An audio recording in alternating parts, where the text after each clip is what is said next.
is how people discovered it. They left the liquid. They made like stew out of barley at some point, Yeah. right?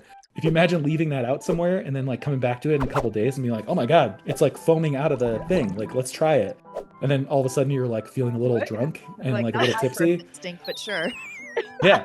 But it's like, this is amazing. So it's like what we want, like what we crave, what humans crave. The internet wants you to know a little about everything, A headline here, a trending topic there, just enough to have an opinion. but never enough to understand. This is You Know Too Much. A show about the opposite. The people who go all the way down the rabbit hole, The collector, the overthinker. the obsessive. This is You Know Too Much. I'm Nick Bonadies, and I know too much about how great beer is made. Let's just get right into it. Beer. Heck yeah. Beer. We love it. I mean, love to drink it. Tell us a little more about the bridge between enjoying beer and now brewing. Making it. Yeah, I mean, beer has been part of our culture for a long time. You know, whether American culture, whether or not we necessarily agree with that or not as a society, even deeper culturally rooted in the history of the world. You know, some stuff even goes back to like when people first started not being hunter-gatherers and settling down in places. The reason they did is like so they could make fermented beverages, really, and you know, they could grow stuff, turn it into something that would be different, right? And so for me, I've always been like kind of leaning culinary in the stuff that I like to do, whether it's like cooking, baking, all that stuff was super interesting to me. And you know, I think the craft beer obsession started way before I was even close to drinking age. You must have been a baby during Yeah. the Well, yeah. heyday of the craft brewing, Wait, when was the craft brewing the 90s. heyday? Well, no. So there's been a couple. There's been a couple, right? So in the 90s, you had a lot of like brew pubs like opening up, making like beers for their restaurants, stuff like that. That's And the then we had time like I a remember. yeah, exactly. And then there was another bigger renaissance in the early aughts, and then more in the 2012 to 2020 range. So basically, the number of craft breweries went from somewhere around 2000 in like 2012, and we're at 9,500 right now, which is a What? lot, you What? know, a lot. 9,500? Yeah, exactly. In So all many across the US. across the US, yeah. And if you take that worldwide, it's even more than that. All these like small operators have popped up in their country, you know, brewing stuff that's like culturally relevant to them in processes that are culturally relevant to them. In terms of like water, like we all amend our water to meet the guidelines of what you're trying to make for beer.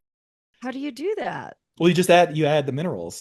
Sorry, I could just talk about water forever, but this is cool. This is a I'm great We story. need to do this. episode I- 2. I'm Nick into this. Bonadies I don't know. back to talk Water. about of I water don't know shit about, amendments. yeah, I don't know shit about beer. I don't really Yeah, drink beer. So this is it's all all good. fascinating to me.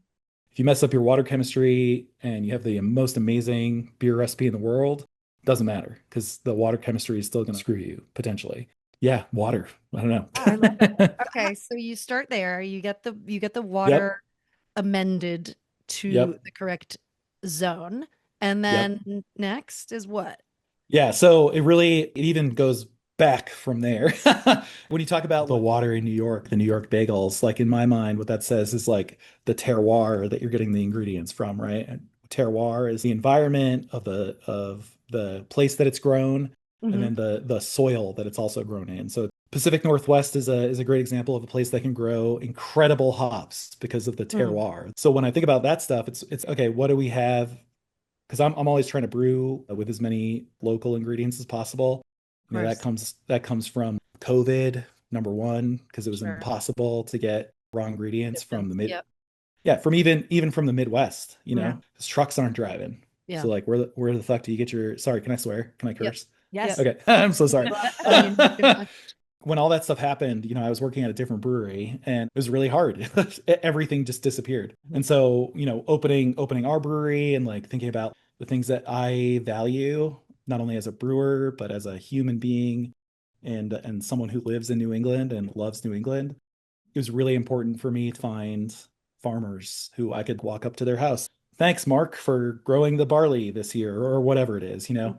Again, we're very lucky here in Maine because Maine has the largest county east of the Mississippi which is Androscoggin County. Like all the French fries in the country basically come from Androscoggin County. But the cool thing is all the farmers up there, they're growing potatoes. Like they grow Huh? potatoes, I don't know, 15 years ago, somebody got the bright idea, hey, maybe we should start growing like high quality barley. And that Mm, would be really good. Because they were just using it for cow feed or pig sure. feed. Every farmer has like a different program. One of the farms that we work with a ton, that's called Aurora Mills. They do everything. It's bio-intensive, regenerative, organic farming practices, Beautiful. which is a huge mouthful. But the Sounds things that they expensive. do, oh, dude, crazy. It's like crazy. But it's the dedication to that craft, the care that goes into all that stuff is like so worth it.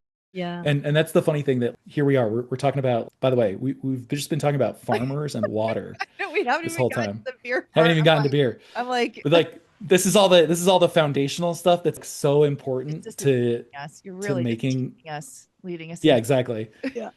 So anyway, so these Aurora Mills people, they rotate their fields like 4 times, and they do a year of letting it go fallow.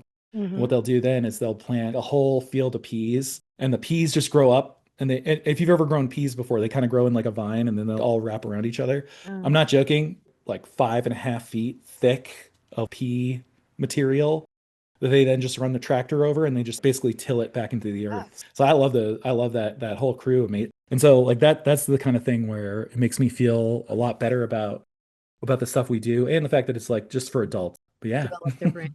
so I obviously you love the process, you sort of love the raw materials of it. What is it the taste? Like what are you looking for when you're making your craft beer? Like I feel like taste is so vast.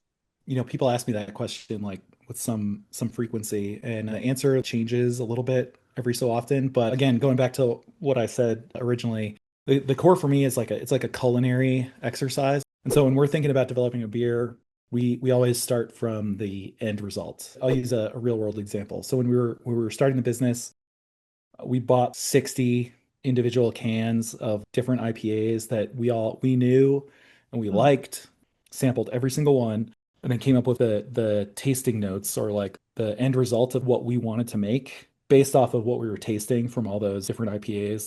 What we came to was like, okay, nobody is doing pineapple really well. Really? Really? Yep. Oh yeah. Just Okay. wait. Just Uh-huh. wait. A little bit of like orange zest and then like a little bit of dankness. Now the whole trick with all these like flavors, we can only use water, grain, yeast, and hops. That's it. So Mhm. we're not actually putting pineapple in it. We're not actually putting, Because orange then zest it's in not it. pure.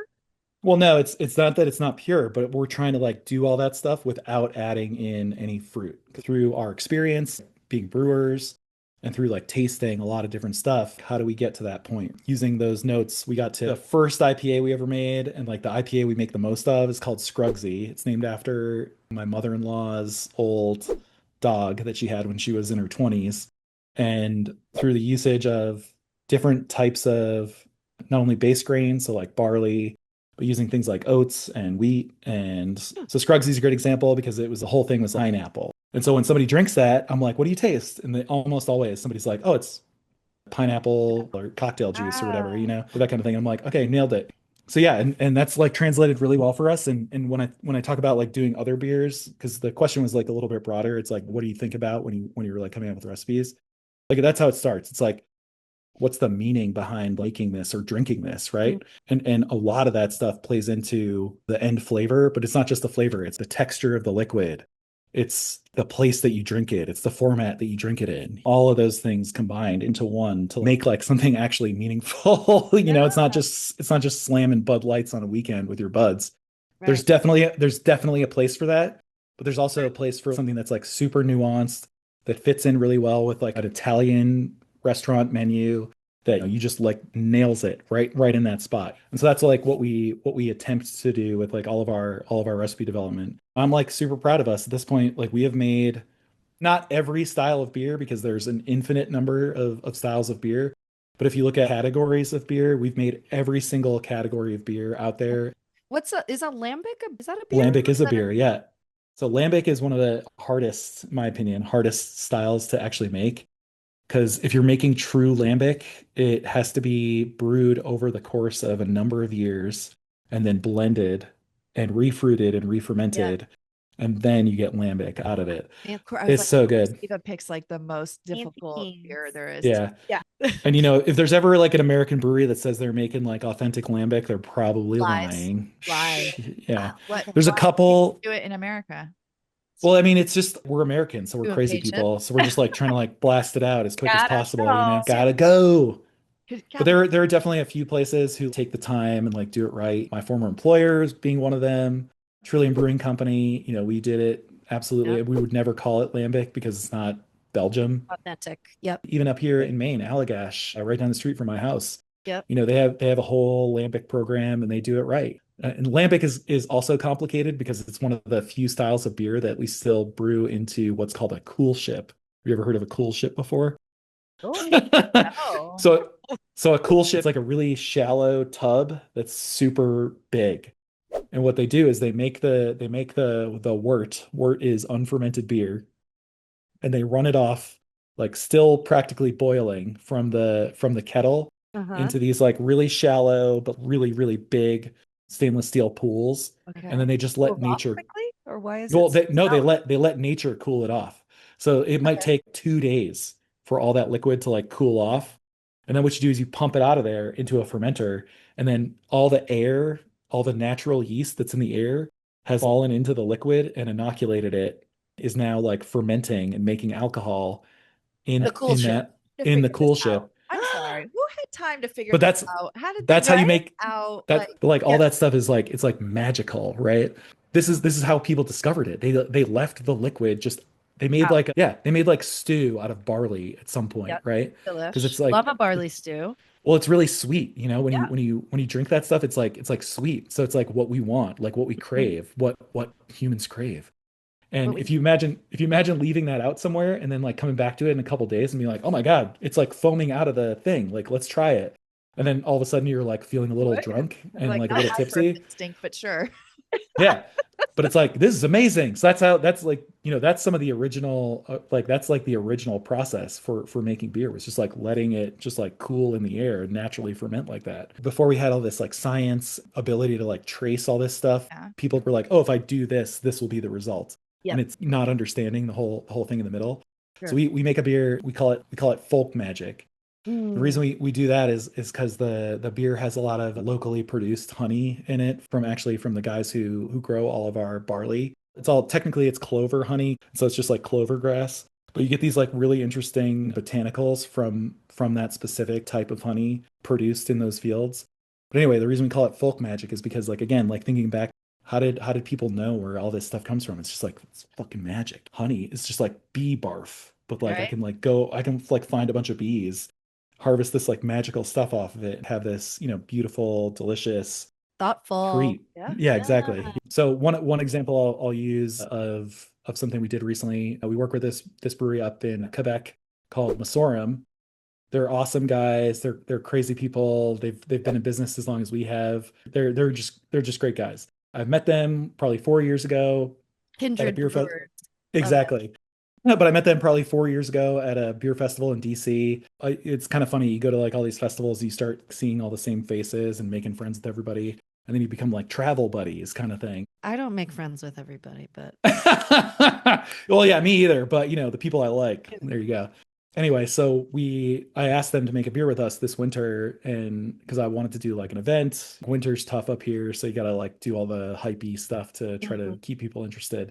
And so I was like, yeah, let's make a beer together. And they were like, actually, let's make 3 beers together. And I'm like, great, okay. And so being able to share that with them, take their lager game from here to here, hopefully like a little bit, helps everybody, right? Because it's the whole rising tides lift all boats at that point. Here to get It's it. why a lot of people when they just like come up to me at the bar and they say, I don't like IPAs. And I'm like, I think you'd actually do. Yeah, yeah, Yeah. yeah. The other thing too is a lot of the seltzer companies are breweries.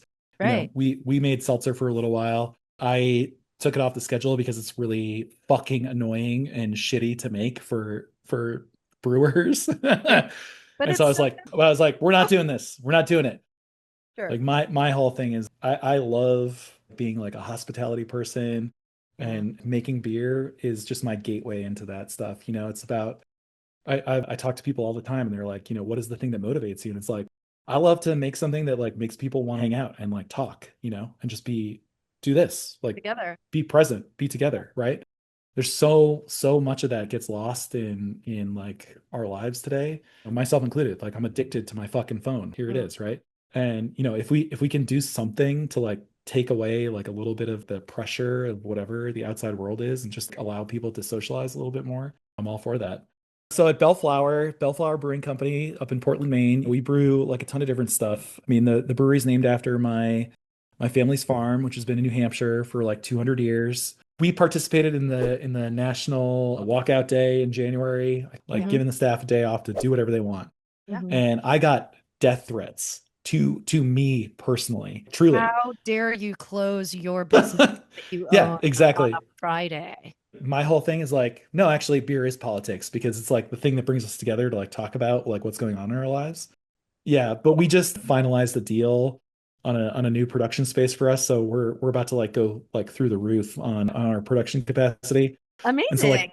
like the whole production team is like so fucking stoked to like get out of the tasting room. It's like a shade they can close slash. Yeah, what I ended up doing was I ended up putting shelves and walk-in cooler in front so like you couldn't see everything exactly. But the tasting room is just so small that it's like it doesn't make tours like all that interesting, Not really, at interesting, least in my opinion. We do it occasionally, like I'll host stuff, and it's always better when I host something because like I'll do this, I'll just like tell all the stories about everything, go on and on for hours and hours and hours about beer and like the culture of beer, like why we do the things we do and all that good stuff. Yeah, super excited about the new production space. So hopefully, like very soon, you guys are down in New York City, and Mhm. hopefully you'll start seeing some of my little like Bellflower logo here on some tap handles. Because Fantastic. yeah, we'll see. I'm like knocking on wood. That's Okay. that's the next big push that we're doing. It's Oh, that's great. so exciting. It's a great time for us because to your question earlier, you're like about like love and like creating space, the romantics of like doing this kind of thing. I don't know. This is always like my dream is to like just like create all this stuff and like share it with people and have it be meaningful, impactful. And like in a place like New York City, everybody goes for their dreams in New York. I don't know. Yeah. Yeah, there's Well, so much other stuff too. Oh my God, we could go on for hours. maybe we can have you back. Sure, why not? Like, scratch the surface here, and we Well, talked a lot about water. well, I yeah, love we'll do the state of the union for all of Mhm. our agricultural stuff because that's it's a whole other piece of my own interest. it. Yeah, Love I that. love it. That's all for today's episode of You Know Too Much, a podcast brought to you by Mavenverse, where brands and communities connect. If you enjoyed this conversation, please subscribe, leave us a review, and share it with someone who would love it. Explore more at youknowtoomuch.media. Follow us on Instagram and YouTube to keep the obsession going. Well, we appreciate you for joining us, and thank you so much for telling Thank us y'all so what you much. know too much about. Thank you. Bye.